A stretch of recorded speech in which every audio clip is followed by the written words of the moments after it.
So yan, naputol yung may tumawag kasi. So yon, malaking bagay din yung nakapasok tayo sa isang event na talaga namang nabigyan tayo ng pagkakataon na makapag-event. So dahil doon nga sa napasama tayo doon sa event company na yon, nagkaroon tayo ng pagkakataon na makasama sa mga ibang events pa. Ayan na meron ang Mice Tribe. So kapag may mga events na sila, sinasama na nila tayo. At maraming mga events, kahit yung mga 2 days, 3 days, 1 week, 4 days, 5 days, yan, mga concerts, yan, sinasama na tayo, which is, sayang din yon kasi kung wala namang ginagawa, at least, mapapasama ka, kunyari mga concerts, malilibre ka na, at the same time may bayad pa, so malaking bagay din yon. Yun nga lang, kapag ka summer season, from June to September, walang masyadong events, kasi summer season, lahat kasi is, lumalabas o umuwi or mga nagbabakasyon, kaya walang events nitong mga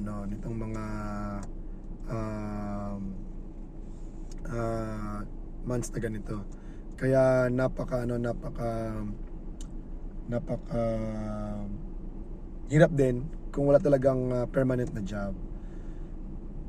Kaya hinuhope ko rin na makakahanap talaga ako ng regular job.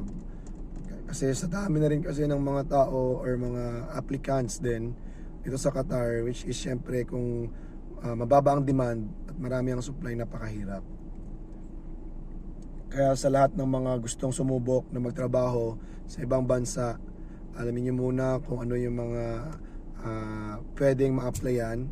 Kasi sa field ng construction medyo mahirap for now, pero sa mga customer related, ayan, na mga works, marami naman,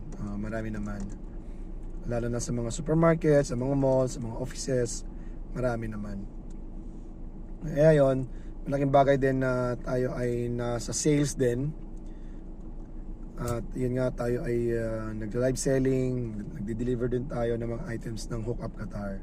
So kung kayo ay familiar o hindi pa kayo familiar sa Hookup Qatar, ito po ay isang shop, online selling, nag-sell po ng mga jerseys, yan, sa mga NFL shirts, bootlegs, talent merch, mga shorts, mga NBA jerseys, NBA shorts, PBA, jackets, vintage jackets, cups, mga original cups, ayan, saka mga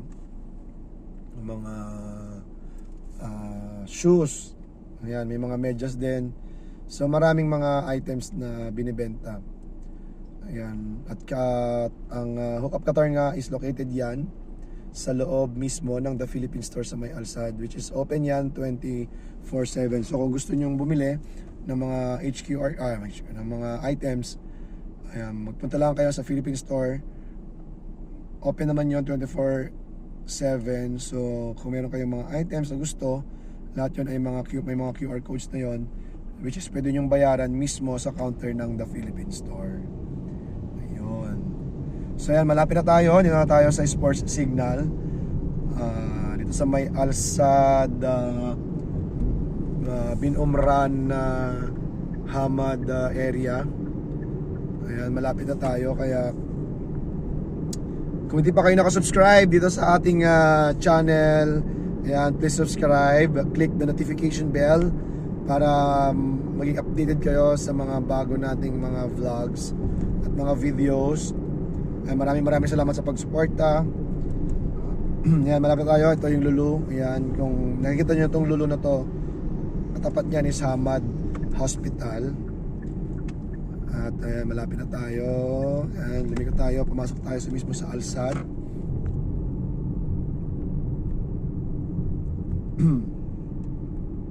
Maganda ang mga daan dito sa Qatar kasi talagang napagandaan nila itong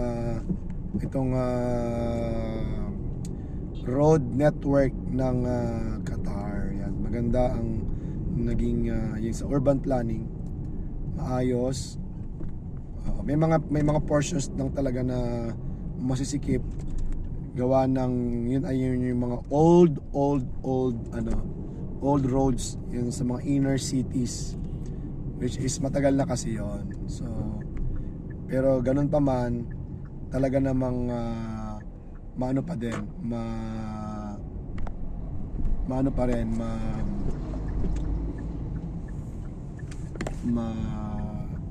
luwag pa din, yan. Accessible pa din.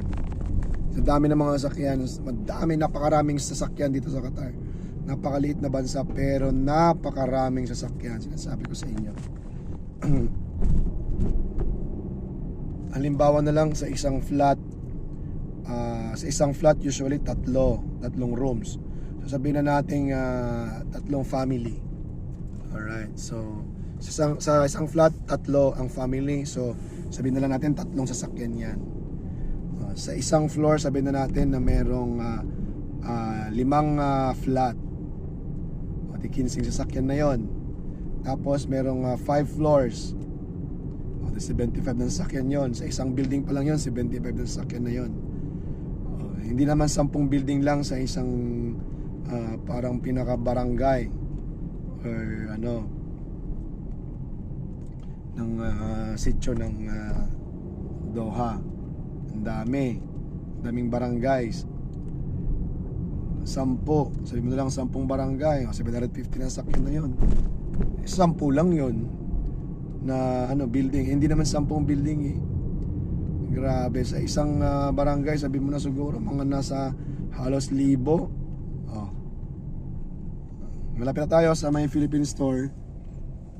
Ayan, dito na tayo, malapit na tayo kasi tanaw ko na yung building ng The Philippine Store, ayun sa dulo. Yung mga 1 and 30 minutes. 1 minute and 30 seconds. Dito na tayo. Wala lang tayong mabala ng ibang sasakyan. May umaatras. Atras ka lang. Ayan, nandito na tayo. Eto na tayo. Magkayakap sa dilim. Kapag tayo sa baba kasi walang parking sa taas. So, tayo sa baba magpa-park. Hanap tayo ng parking natin dito. Hanap tayo ng parking dito. Ayun, walang nag-park dun sa parking lot. Buti naman.